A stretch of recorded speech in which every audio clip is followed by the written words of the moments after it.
passer la parole à Xavier Terlet, qui est donc président de XTC World Innovation, donc un cabinet qui travaille notamment sur toutes les innovations alimentaires et à qui on a demandé de répondre à la question, donc le modèle alimentaire français peut-il survivre au prêt-à-manger? Donc on va vous laisser la parole donc, pour 20-25 minutes de présentation.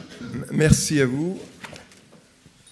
Alors, je voudrais remercier les organisateurs, Fonds français pour l'alimentation santé, de m'avoir invité à participer à une discussion comme celle-ci, un enjeu ô combien important.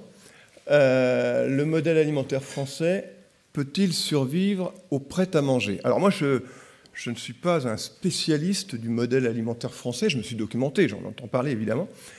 J'ai lu beaucoup de choses, je connais Claude Fischer depuis longtemps, j'ai lu pas mal de choses, donc je me suis renseigné sur le modèle alimentaire français.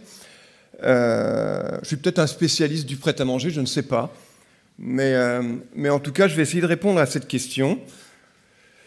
Et d'abord, avant de répondre à cette question, je veux dire pourquoi cette question. Déjà, le modèle alimentaire français, c'est quoi? Vous nous l'avez en partie dit aujourd'hui. Effectivement, ce modèle qui nous préserve, parce qu'il aurait des vertus sur notre santé, en tout cas, il nous protégerait. Ce modèle qui est fait de variété des produits. Il n'y a pas un produit qui domine parmi les autres, comme on peut avoir dans d'autres pays, un produit alimentaire qui domine parmi les autres, la prise des repas, les 3-4 repas dans la journée, la variété, l'entrée, le plat, le dessert, dans l'ordre, le fait de manger ensemble, de partager, c'est des choses qui nous sont propres. Est-ce que c'est différent de ce qui se passe ailleurs? J'ai la chance de pas mal voyager dans le cadre de mon métier. Oui, il y a des choses différentes, on mange des choses différentes, on a parfois des attitudes différentes, mais en tout cas, s'il y a une chose qui est commune partout où je vais, c'est que manger, où qu'on soit, est avant tout affaire de plaisir. On mange et on se fait plaisir en mangeant, tout le temps. Alors ce modèle, il serait fragile au point d'être mis en danger par le prêt-à-manger. Alors, le prêt-à-manger, c'est quoi? Qu'est-ce que prêt-à-manger? J'ai envie de répondre, c'est une réponse en forme d'offre, notre consommateur, nous-mêmes, par rapport à l'évolution du comportement. Justement, on en a parlé tout à l'heure. Évidemment que tout ça évolue. Vous le disiez, Claude Fischler, tout à l'heure, que le modèle, dans son acception même, avait quelque chose d'un petit peu figé. C'est un modèle, alors que le consommateur est en permanente évolution. Évidemment, si on veut manger du poulet ce midi, on ne va pas aller chercher le poulet, l'attraper, lui couper la tête, etc. Bon, évidemment, tout ça a évolué. Notre style de vie évolue. Je ne vais pas parler de l'importance des loisirs dans la vie des gens aujourd'hui, évidemment. On consacre du temps au loisir, donc dans la journée, peut-être un peu moins de temps à la préparation des repas, au repas le dimanche, 3 heures à table, etc. L'égalité homme-femme aussi, c'est important, parce que les hommes aujourd'hui commencent à redécouvrir, à retrouver le chemin de la cuisine, tout doucement quand même, on en parle, mais c'est, disons, peut-être les repas du dimanche où c'est valorisé et valorisant de faire la cuisine. La semaine, c'est encore souvent la femme qui s'y colle. Hein. La recherche de praticité, évidemment. Recherche de praticité pour aller vite, pour aller plus vite, peut-être pour aller de manière plus pratique, plus facile. Le nomadisme, enfin, tous ces genres de choses que l'on entend, et sans doute cette offre nouvelle répond à ces évolutions en permanence. Alors, à ce stade, est-ce que on doit avoir peur justement de ce progrès? Est-ce que ce progrès pourrait menacer notre modèle? Alors à ce stade, j'ai envie de vous montrer un outil qu'on utilise souvent chez XTC quand on conseille nos clients, parce que XTC est un cabinet de conseil en innovation spécialisé dans l'alimentaire, et quand on s'adresse à nos clients, on dit écoutez, regardons le consommateur, comment il fonctionne. On va imaginer que le consommateur, c'est le tronc de notre arbre, qu'on appelle l'arbre des tendances. Et ce consommateur, il a des vraies revendications quand il va à table, au-delà, évidemment, de l'aspect vital de se nourrir. La première, je le disais tout à l'heure, quel que soit l'endroit du globe où il se trouve, quel qu'il soit, c'est le plaisir. Je me mets à table, je mange. Que ce soit un sandwich en 3 minutes, ça doit être un moment de plaisir. Et ce plaisir, pour demeurer, pour exister, évidemment, il doit avoir un certain nombre de garanties. Des garanties en termes de santé. Je peux me faire plaisir avec un plat cuisiné, avec un plat, c'est formidable. Mais bon, on vient me parler de cholestérol, on vient me parler d'ostéoporose, on vient me parler de choses bizarres qu'il y a dans les produits, etc. Oula, j'ai besoin de garanties pour avoir le plaisir de consommer mon produit. La forme, en termes d'apparence, oui, j'adore la charcuterie, mais ça me fait grossir. Les confiseries, mais attention, donc j'ai besoin là aussi de garanties. Je peux avoir le meilleur plat cuisiné du monde, si je n'arrive pas à ouvrir la boîte, je n'aurai pas le plaisir de le consommer. Donc des garanties en termes de praticité.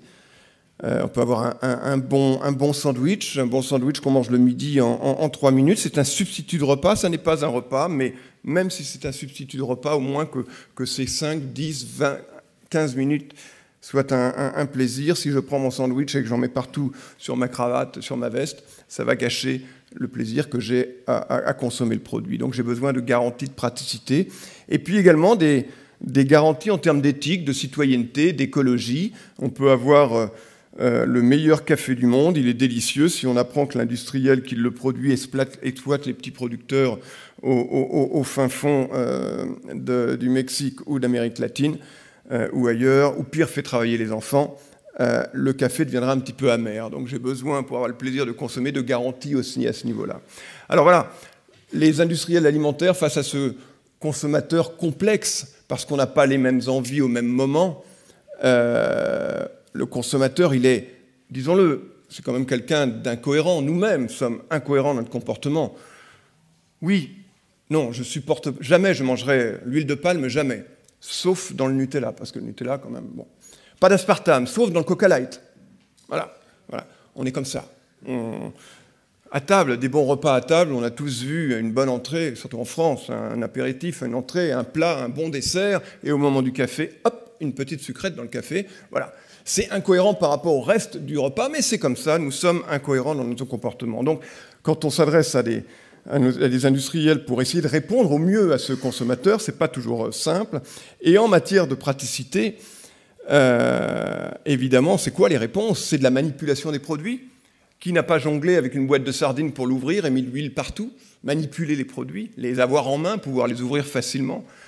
Le gain de temps, et c'est pas tellement le gain de temps, j'aime pas tant cette formule, c'est plutôt l'optimisation du capital temps. Quand on va chez McDo, quand on va chez Quick, on s'octroie 20 minutes. Si on fait un quart d'heure la queue pour 5 minutes pour manger, ça ne va pas. On veut 5 minutes pour le reste, c'est l'inverse. Donc on veut optimiser notre capital temps. La même chose quand on prépare le repas le soir pour sa famille. Je veux éviter, moi, les tâches fastidieuses pour m'octroyer les tâches plaisir. Moi, ce qui m'intéresse quand je fais la soupe au potiron, c'est pas de couper le potiron. C'est compliqué et je peux me couper. Merci Picard de me donner des petits morceaux, des cubes de potiron surgelés. C'est très pratique et ça me permet de passer plus de temps à la petite sauce et aux petites épices que je peux mettre dans ma soupe. Et le nomadisme, c'est pas forcément consommation extérieure. D'autres le diront peut-être après moi. On est nomade à l'intérieur de la maison. C'est le nomadisme cocooning ou domestique, je sais pas comment l'appeler. On mange parfois devant la télévision. On mange parfois devant l'ordinateur. On mange parfois devant le frigo ouvert. Tiens, qu'est-ce que je vais manger? On revient du sport, on a une petite faim. C'est pas bien, mais c'est comme ça. Le consommateur est comme ça, donc il faut aussi lui apporter des réponses. Donc manipulation produit, gain de temps, nomadisme, c'est peut-être les gènes peut-être de ce qu'on peut appeler le prêt-à-manger. Alors, prêt-à-manger, j'ai fait mes courses. Moi, j'ai fait mes courses. J'ai dit, tiens, je vais aller regarder ce qui était prêt-à-manger, on va voir si c'est dangereux, si ça peut être dangereux pour notre consommateur. Alors, quelques exemples. Voilà, ça, c'est prêt-à-manger. L'apéritif, c'est bien français. Grignotez-moi chez Fleurette, là, très bien. Les petits produits. Est-ce que c'est... Ou alors les tomates qu'on peut grignoter comme ça, c'est prêt à manger. Est-ce un danger pour le modèle alimentaire français? Je ne pense pas. Les plats, voilà. Les box, vous savez, les fameuses box qui sont arrivées il y a quelques années, prêtes à manger. Micro-ondes, fourchette incluse, risotto aux champignons, tout ça a l'air très bon. Est-ce un danger pour le modèle alimentaire français? Je n'ai pas l'impression. On est dans la variété. On peut, si on veut, choisir un riz, avoine et légumes. Je continue. La viande. Alors, il est prêt à manger, petits sachets, là, comme chez McDo. On met ça au micro-ondes ou on met ça au four.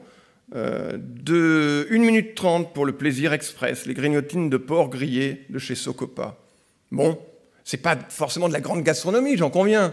Mais est-ce un danger pour le modèle alimentaire français? Les 2 cuisses de poulet façon papillote. Là, on n'a pas couru après le poulet avec le couteau. Non, c'est saveur thym citron. Je continue. Le fromage. Le fromage en prêt à manger, ça peut être en apéro, ça peut être en fondu. Tout est prêt. Il n'y a plus qu'à. Est-ce un danger pour le modèle alimentaire français? Je ne pense pas. Je continue un petit peu encore, on va s'arrêter bientôt, hein, rassurez-vous. Le snacking, vous savez, ces moments de consommation un peu entre les repas.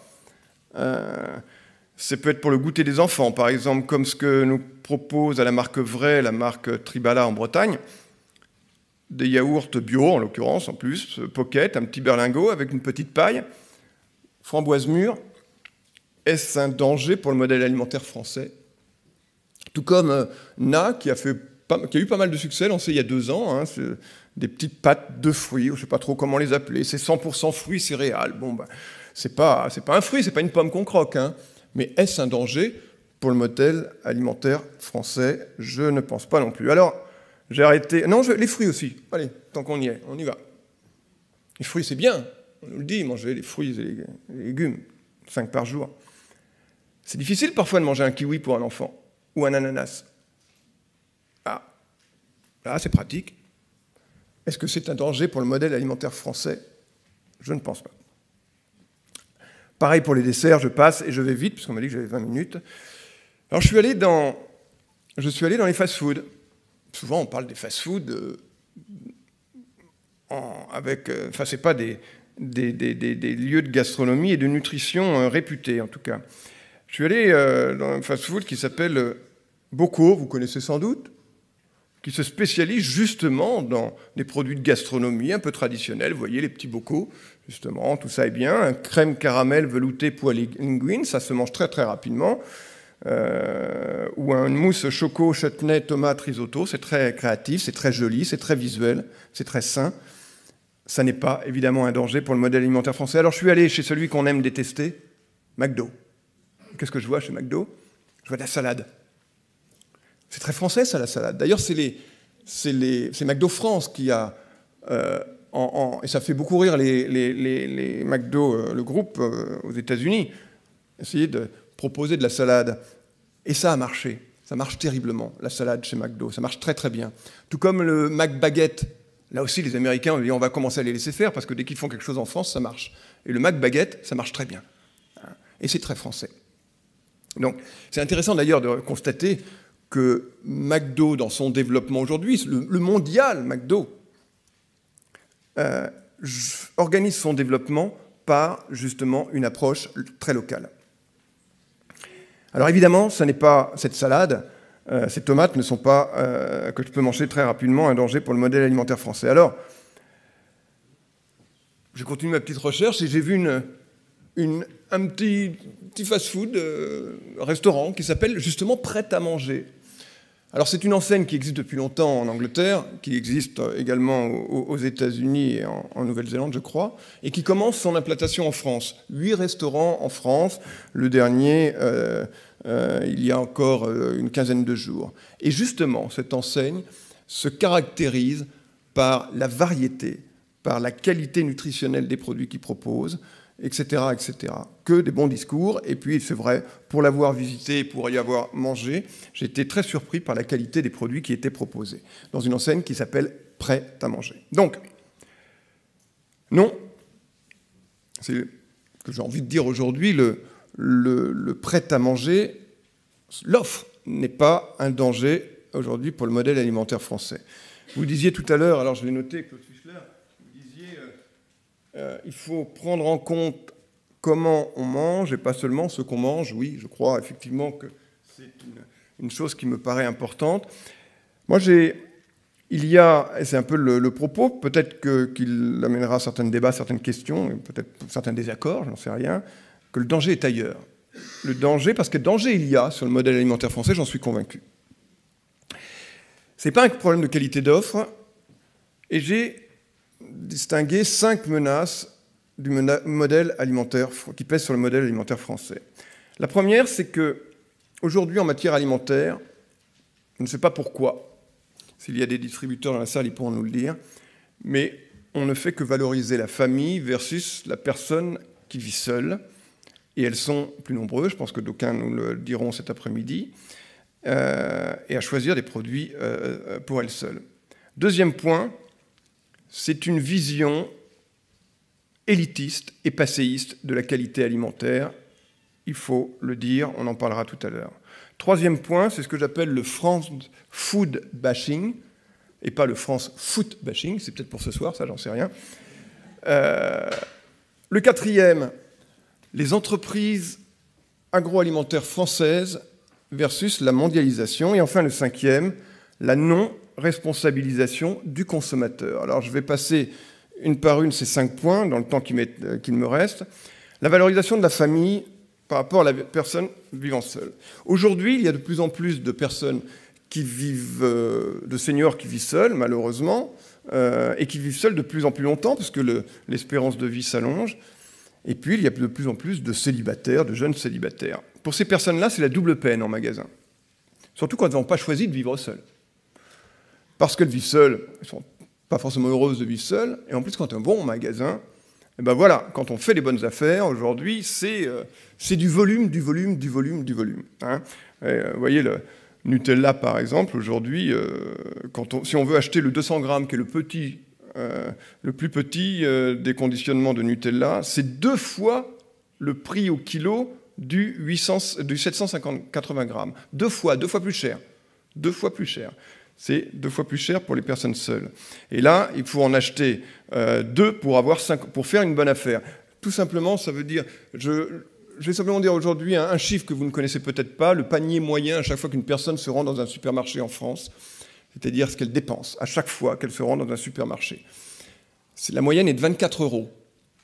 Alors avec mon pot de Nutella à 780 € qui vaut à peu près 5 € dans le meilleur des cas le pot, ça fait 7,50 €. Déjà, rien qu'avec mon Nutella, si j'ai voulu faire une bonne affaire, j'ai déjà le tiers de mon panier moyen qui est gaspillé. Donc là, il y a un vrai problème d'offre aujourd'hui pour le consommateur.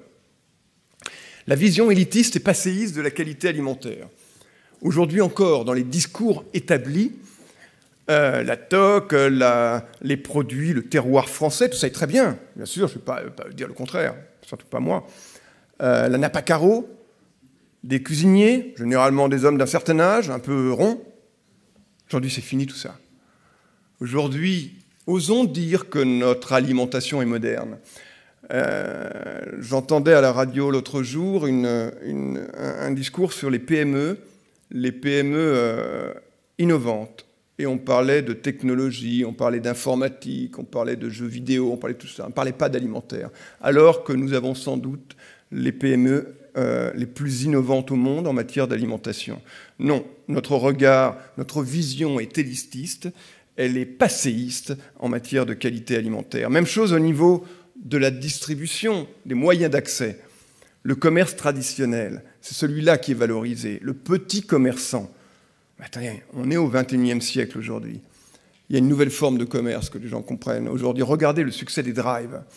Les achats sur Internet. Amazon qui vient dans les produits alimentaires. Peut-être que dans 5 ans, on dira, les petits commerçants diront, justement, ouais, c'est comme les libraires aujourd'hui par rapport à la Fnac ou Amazon. Non, aujourd'hui, oui, il faut s'adapter à cette situation-là, à ces nouvelles formes de commerce qui répondent à des nouveaux besoins du consommateur. Le France food bashing. Alors, j'ai mis en illustration le numéro de LSA de cette semaine. Je vous encourage à le lire.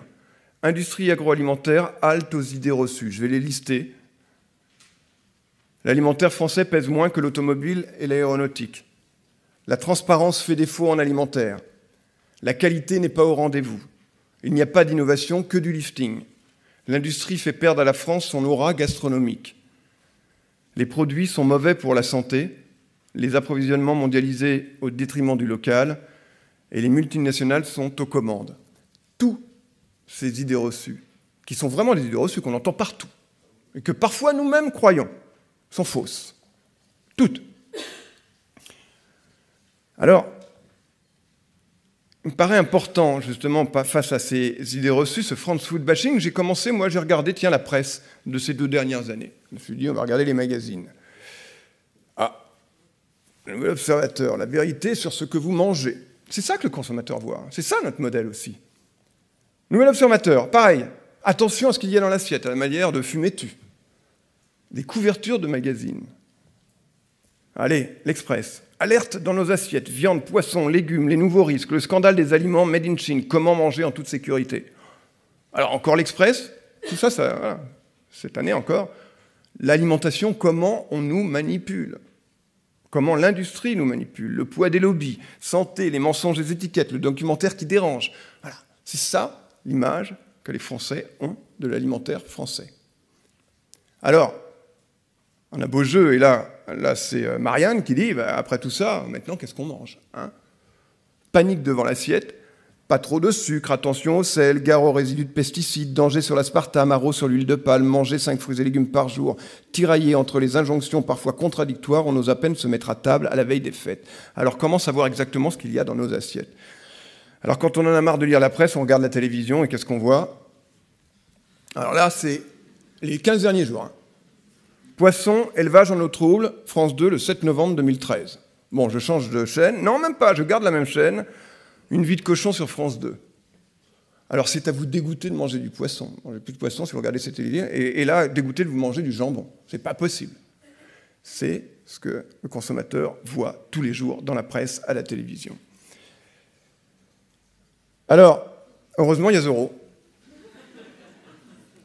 Qui est là et qui occupe tous les médias, partout, avec la complicité d'une certaine presse. Je fonds vite et bien avec Jean-Michel Cohen. Alors, je n'ai rien contre Jean-Michel Cohen, hein, mais, que je connais par ailleurs, mais effectivement, il y a un vide sidéral de réaction par rapport à ce qu'on vient de voir, qui laisse la place à des marchands de régime, à des gens qui font commerce de... Voilà, bon, parce que tout le territoire est à eux, ils n'ont pas de raison de ne pas y aller. Et puis il y en a d'autres, hein, Monsieur Ducamp, de la même façon, qui... Alors, le seul intérêt, c'est qu'ils ne peuvent pas se sentir tous les deux. Donc, ils s'auto-annihilent un petit peu. Alors, voilà. Je crois que cette notion de... Il faut l'avoir en tête, et il y a véritablement besoin d'une réaction, de notre réaction, par rapport de ne pas laisser faire forcément ce discours qui, la plupart du temps, est faux. Je ne dis pas bien sûr que tout est beau dans un monde rose, pas du tout, mais il faut dénoncer ce qu'il y a à dénoncer, mais être fier de ce que l'on fait. On y reviendra. La mondialisation, aujourd'hui, on est dans les entreprises alimentaires françaises qui font partie de notre modèle, ces petites entreprises alimentaires françaises, eh bien, sont dans un circuit mondialisé. Elles sont petites, les entreprises en France, hein. 97% des entreprises industrielles alimentaires en France sont des TPE ou des PME. Les petites entreprises, pas des grands groupes. Ce n'est pas Mondelez, Kraft, ce n'est pas Groupe Danone, Nestlé, voilà, pas ces gens-là. Ce sont des petites entreprises. Eh bien, on a du mal à se vendre. La France était il y a une vingtaine d'années, le premier exportateur de produits alimentaires au monde. Une vingtaine d'années avec les USA. Aujourd'hui, on est 4e ou 5e. Hein. On a un export un peu arrogant, avec notre meilleure gastronomie, la qualité française souvent comme seul argument. Il ne suffit pas de dire « je suis beau ». Peut-être que quelqu'un d'autre le dise à notre place, éventuellement, mais il faut le prouver en tout cas. La qualité française n'est pas, à l'export, un argument qui ne peut fonctionner uniquement comme ça. Il faut du contenu, un petit peu de contenu. Et la meilleure gastronomie, on peut se poser des questions quand aujourd'hui, depuis quelques années, les meilleurs chefs au monde sont norvégiens, suédois, anglais, alors que la France occupait les podiums il y a encore 10 ou 20 ans. On a aussi une méconnaissance des autres modèles. Je suis toujours surpris quand je Quand je vais à l'étranger, quand je vais sur des salons, par exemple, internationaux, comme le CIAL ou d'autres, avec les pavillons France, avec des entreprises on parlait d'entreprises bretonnes tout à l'heure et de produits sucrés, effectivement, on aime le sucre, et ça, quand on est breton, comme moi, ça ne nous pose pas trop de problèmes, tant mieux. Mais les Chinois, par exemple, ont du mal avec le sucre. Et j'ai vu des gens arriver là-bas en présentant et essayer de vendre du kunyaman aux Chinois. C'est difficile. C'est très, très difficile. Un de nos clients souhaitait, en Chine, proposer des goûters aux enfants. Les Chinois, le goûter, c'est une notion qu'ils ne comprennent pas trop. Donc voilà, essayons de comprendre aussi le modèle des autres.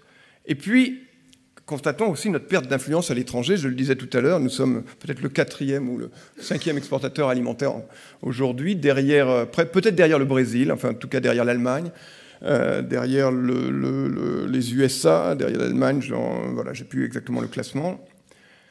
Il y a les rayonnements des autres gastronomies, des autres modèles. Et puis nous avons aussi des savoir-faire qui restent tout à fait hexagonaux. Pour consolider son modèle, c'est aussi vendre son modèle à l'extérieur. Et il faut parfois regarder dans le détail. Notre balance commerciale en matière d'alimentation est positive grâce aux vins et aux alcools et aux produits laitiers. Mais il y a des secteurs qui sont déficitaires et étonnamment déficitaires, où on exporte moins qu'on importe. Le vinaigre, par exemple. Alors, on sait faire du bon vin, mais on ne sait pas faire de vinaigre. Enfin, en tout cas, on va le chercher à l'extérieur, le vinaigre valorisé. Le vinaigre de Modène, le vinaigre de Xérès, par exemple. Pourquoi n'a-t-on pas, je sais pas, pour mettre sur une salade bordelaise, par exemple, du vinaigre de Bordeaux ou du vinaigre de Côte-du-Rhône, que sais-je. On peut aussi, nous aussi, valoriser des produits comme le vinaigre. Non, on importe plus de vinaigre qu'on en exporte. Pareil pour la charcuterie, étonnamment. Regardez les charcuteries italiennes qui envahissent les rayons, ou la charcuterie espagnole, de Laurent Barre, la pata negra. Ça se vend cher et ça se vend bien. On a du mal, nous, à exporter notre charcuterie. C'est vrai aussi qu'il y a un peu de temps, l'industrie charcutière allait avec notre ministre en Asie, et tant mieux pour essayer de vendre davantage de charcuterie là-bas, mais n'allons pas essayer de vendre des rillettes aux Chinois. Non. Peut-être qu'il faudrait adapter notre savoir-faire au modèle extérieur. Pareil pour la biscuiterie. Aujourd'hui, nos petits beurres, c'est très bien, mais aujourd'hui, on se fait envahir par des produits américains ou des produits anglais. Enfin, la non-responsabilisation du consommateur me semble être peut-être, pour sauver notre modèle, le point le plus important. Une étude récente, que vous avez sans doute tous lue, qui a fait du buzz, montrait que il y avait un enfant sur 3, je crois, ou 2 enfants sur 3 qui ne savaient pas reconnaître une courgette. Alors, il y en a 4 sur 5 qui ne savent pas reconnaître une betterave. C'est normal, à la limite, une betterave, on a plutôt l'habitude de l'avoir en petits cubes violets et pas forcément le légume d'origine. Ça, je pense qu'on aurait posé la question il y a 30 ans, c'était pareil, de toute façon. Mais pas reconnaître une courgette, ne pas savoir reconnaître un abricot, quand même, je crois que c'est 30 ou 40%. Ne pas savoir, pour un quart d'entre eux, avec quoi sont faits les chips ou les frites.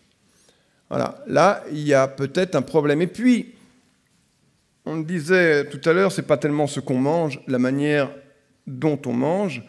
Une mère de famille qui voit son enfant prendre du poids peut pester contre l'industrie alimentaire qui le fait grossir. C'est tellement facile. Et puis on lui dit tellement ça à la télévision, à la radio, on vous l'avait vu tout à l'heure.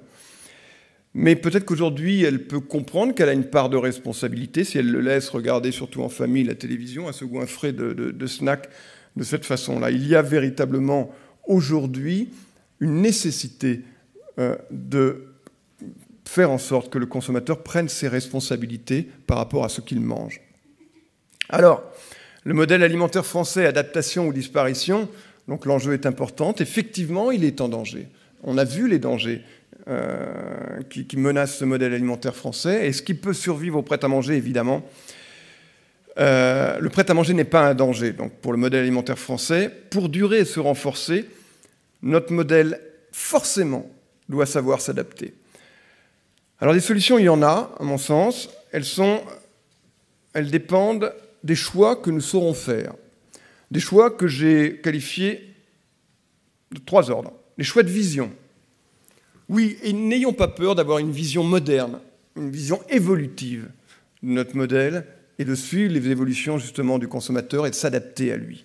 Oui, le consommateur veut sortir. Oui, le consommateur veut passer moins de temps dans sa cuisine. Oui, le consommateur veut des produits plus pratiques. Eh bien, adaptons notre modèle à ce comportement. C'est des choix politiques et commerciaux. Il faut aider les 97% de PME, TPE, qui ont des petits moyens, surtout les TPE, qui sont la force vive de l'industrie alimentaire française, qui sont extraordinairement créatives. On a sans doute, je le disais, l'alimentation la plus moderne, la plus créative, la plus variée. Il y en a sur tous les territoires, des petites entreprises qui apportent des réponses, aidons-les à mettre en marché. Elles sont très nombreuses face à 6 centrales d'achat. C'est compliqué. C'est difficile. Mais il n'y a pas que les centrales d'achat de la grande distribution, il y a d'autres moyens. On l'a vu, Internet, il y a d'autres circuits de distribution qui apparaissent. On peut les aider et surtout à exporter. Et là, il y a beaucoup à faire, on l'a vu, notamment sur des marchés comme la charcuterie, la biscuiterie ou autres, où nous pouvons faire beaucoup mieux que ce que nous faisons aujourd'hui. Et puis, les choix de communication surtout. Je crois qu'il faut à nouveau être fier de notre, je dirais pas notre alimentation terroir, de notre agroalimentaire, de notre industrie alimentaire. N'ayons pas peur d'être fiers et de communiquer cette fierté. Il y a aujourd'hui, face à tout le food bashing dont je parlais tout à l'heure, il y a une absence de réaction coupable de l'alimentation, des instances alimentaires en France, disons-le. Nous devons réagir et pas se laisser faire. Nous savons ici, dans cette salle, que l'industrie alimentaire fait des produits de qualité. Pour la plupart, évidemment, il y a des abus. Eh bien, il faut le dire, il faut défendre notre agroalimentaire et pas laisser des journaux qui font leur boulot. Mais comme il n'y a personne en face, ils continuent et ils y vont. Il faut enfin responsabiliser le consommateur et c'est sans doute, à mon niveau, à mon sens, à mon avis, le levier le plus important pour aider et lutter contre les fragilités du modèle alimentaire français. C'est la responsabilisation du consommateur. Il n'est pas normal aujourd'hui, par exemple, pour responsabiliser, il faut informer, il faut éduquer, il faut initier. Un consommateur qui est déresponsabilisé se laissera faire et il mangera avec un entonnoir ce qu'on lui donne. Donc il faut responsabiliser le consommateur, il faut l'initier. Et souvent, c'est le plus jeune âge qui est concerné par ça, parce que ce qu'on apprend donc, quand on a enfant, quand on a 4, 5, 6, 7, 8 ans, eh bien on le garde toute sa vie et souvent il est trop tard. Pour les parents qu'on a vus sur le canapé tout à l'heure, là, il est trop tard pour ces gens-là. Alors il faut peut-être penser à la génération qui vient, tant pis pour la génération d'aujourd'hui. Et puis initier, donner les moyens de transmettre les valeurs de notre modèle. Il n'est pas normal aujourd'hui, alors que on vote une fois tous les 4 ans, il y a des cours d'instruction civique dans les écoles, c'est très bien. On mange 3 ou 4 fois par jour, et il n'y a pas de cours des cours d'initiation alimentaire. Je ne parle pas de nutrition. C'est autre chose, la nutrition. L'initiation alimentaire, quoi manger, comment manger. On ne sait pas quoi faire du temps périscolaire aujourd'hui. Voilà un bon élément. On pourrait aller plus loin là-dessus. Et enfin, donner les moyens à la future génération et aux parents aujourd'hui de transmettre les valeurs de notre modèle alimentaire. C'est à mon avis 3 chantiers urgents pour consolider aujourd'hui les zones de fragilité de ce modèle, justement. Je vous remercie de votre attention.